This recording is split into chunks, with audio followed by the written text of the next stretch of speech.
Spider-Man gadgets, arguably one of the most divisive features of every Spider-Man game. Everyone has their preference and favorite gadgets. Some players want no gadgets at all, and some of them want the most insane, unrealistic gadgets. Well, today I'm going to give you my personal preference for what I think the gadget wheel should look like in Marvel's Spider-Man 2. I'm going to keep it to 8 slots, just like in Marvel's Spider-Man PS4. Some of these will be returning gadgets and some will be brand new gadgets that I want to see. I also want to say that before I get into my list, I think it'd be pretty cool to have a no gadgets feature for some players who want a more challenging experience. I'd obviously keep the traditional web shooters, but that's it, just to have an option for our Spider-Man fans who don't like the gadgets. But with that being said, let's go ahead and swing on into my list. So let's start with the gadgets that I want to see return for Marvel Spider-Man 2. Obviously, the web shooters are going to take up one of our 8 spots. I don't need to explain to you guys why, I think that's pretty obvious. The next gadget that I think should return is the trip mine, just because it's so satisfying to see enemies get yanked to each other or to the nearest wall.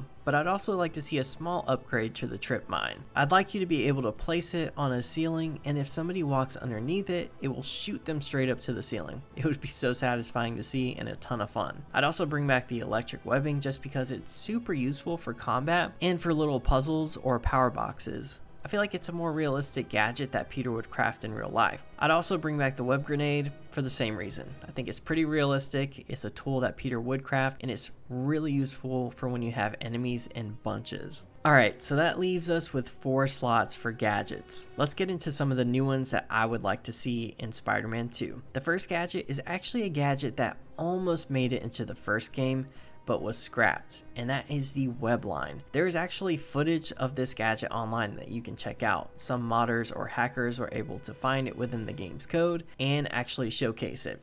I think it's a tool that would be super useful for stealth missions and creating a higher perch where there isn't one to get some cool takedowns. It would also be cool to hang some of your enemies that you've webbed up to this web line, just leave them hanging there. I would also like to see it incorporated to almost kind of clothesline enemies that are charging at you. I'm pretty sure the community would come up with some creative and fun ways to use this gadget. Next up, I would like to see a web net. This would essentially take the place of impact webbing, which I loved in the first game. The only thing is that I feel like the web net would be a slight improvement.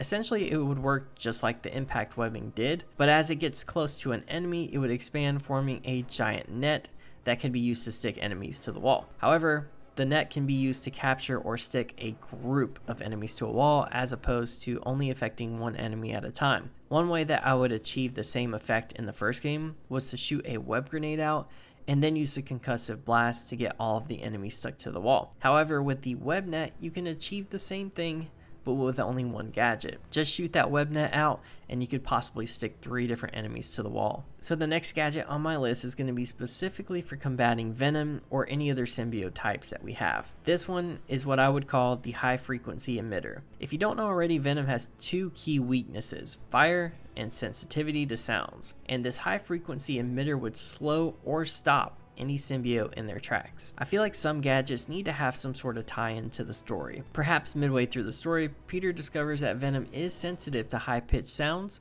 so he crafts this new gadget to combat him. I think it would be so cool to have.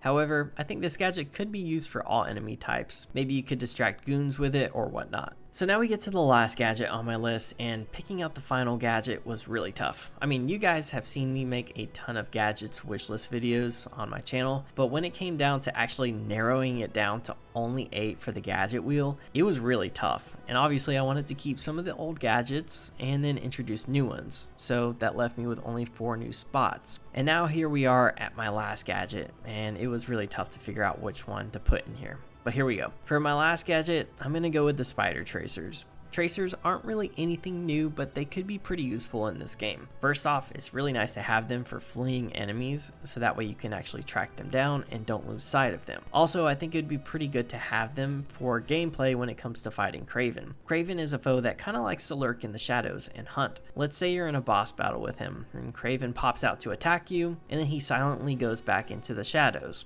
Well, let's say that you have the spider tracers. You could potentially place one on him or shoot one on him when he does come out to attack you, so that way when he goes back into hiding or lurks in the shadows, you can actually track him down and combat him from there. I think it'd also be pretty useful to have when you're fighting Venom as well. It would kind of work and play out the same way. But yeah, coming up with 8 gadgets was actually really hard. I prefer the realistic gadgets. I don't really care for holograms or suspension matrices, so I tried to keep them more grounded. I'm curious to see what you guys would choose for your 8 gadgets. Also, if you did enjoy this video, I pretty much only cover Marvel Spider-Man 2 on my channel. I talk about leaks, rumors, theories, and wishlist videos for Spider-Man 2, so if that sounds like something you would be interested in, then be sure to subscribe to keep up with all of the Marvel Spider-Man 2 hype. But that's going to do it for me on this one, and until next time, I'll see you guys later.